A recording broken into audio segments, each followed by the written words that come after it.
Hello, Marky Dragon, also known as Marcus Eikenberry in real life, and I got Dave Verratti with me here. And Dave, so yes, sir. You're from Vivox. Yep. And you're probably a company that everybody has used your product who plays video games. Yep. And they have no clue that that's happened. Yep. We're one of the ones on the inside. So we do primarily voice chat in online games. So we work with some of the biggest game developers, publishers in the world. We're in things like Rainbow Six Siege. We're in things like World of Tanks, and we're in things like PUBG from Blue Hole Studios. And PUBG, now, PUBG is really an outlier. Mm-hmm. So, I mean, who knew that? Okay, so you've been working with them from the beginning. Mm-hmm. And did they tell you kind of numbers that they thought of how many people would be using the voice systems and stuff like that? And what kind of numbers were they projecting? Yeah, well, I think I don't know if I want to share the actual numbers, but let's say they were modest. So coming out of the gate, I'd love to say that we predicted the success of PUBG, but absolutely not. We work with lots of guys, big and small, and they happen to be one of the companies that we partnered up with very early. And then, as it turned out, they've exploded. They've become the biggest game ever on Steam, bigger than any Valve game. And it's been exploded is a light term. It's been a pretty cool ride. Because it's like, holy cow. Yeah. Yeah. So now, did I hear a number from you on concurrent users this morning? Yeah, I think they hit a new peak today of about 1.4 million concurrent players, Mm-hmm. And they'll hit a new peak this weekend. It doesn't show really any signs of slowing down. It's amazing. Yeah, I mean they've got lots of things in front of them. They've talked about the Xbox port coming, and oh, by the way, the game isn't launched yet, so it's still in early access on Steam. It's absolutely amazing. Yep. So now, so the voice services in that, how did it fare? I mean, how does it work? How do you prepare for a game like this? And then what happens internally with you guys when it's a holy shit moment and look at how this is taking off? How do we keep up? Yeah. How did you keep up? Yep. One of the things that's sort of great about our service is that it scales massively, right? So we don't need to know day one that this is going to be a small game or a big game. We put infrastructure in place behind the scenes.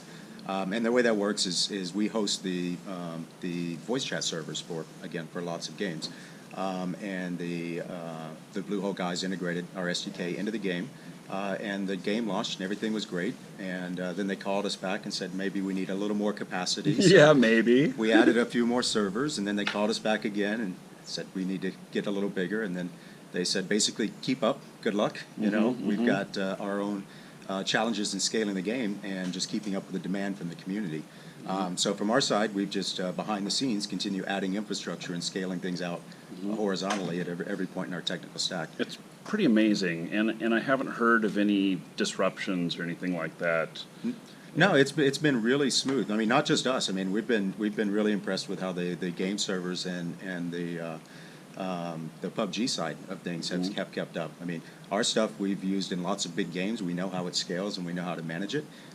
But it's been, I think we've worked really well together to sort of scale up infrastructure on both sides to support the community. So let's switch gears here just a little bit. We can continue talking about PUBG, but I want to, so in the game, when I'm using voice, and I'm talking to one of my teammates or whatnot, but then also maybe the enemy is around. So it's really kind of interesting because the communication is really good in the game. Yep. But then it gives away my position at the same time and stuff. How did you guys kind of develop that, and how do you make that happen? Yep.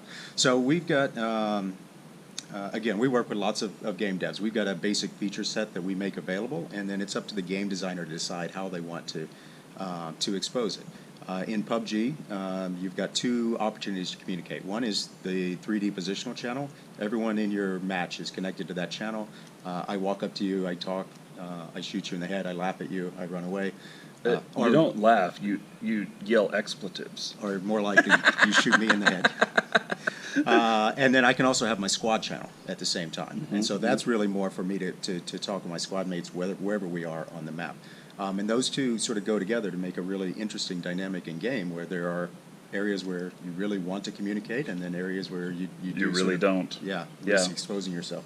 For me, it's when I'm hiding in a bathtub. I try not to talk at that point. That's a good quiet time. Is there more echo when you talk in a bathtub? We haven't rolled that out yet. Oh, goodness. Goodness. So, okay. Now, if I'm, let's say I'm a game designer, and I'm an indie company. Yep.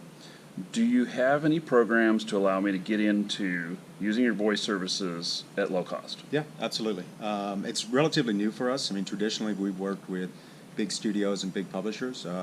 This year we've rolled out new tools for Unity developers, new tools for Unreal developers, and free services for indie developers. So what we really want is for game devs to come find our service, use our service, text chat, voice chat in your games, create these great gaming experiences and social experiences.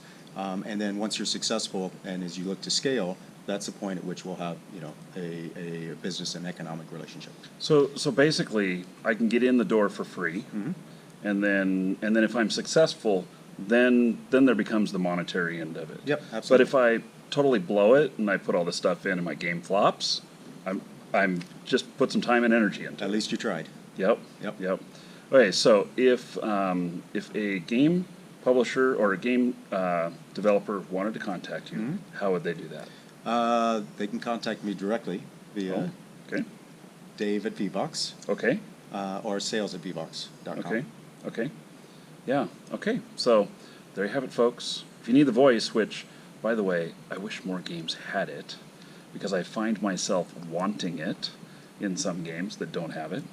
So, you know. Let us know which games. We'll talk. Yeah. Okay. Thanks, Dave. Cool. Thanks.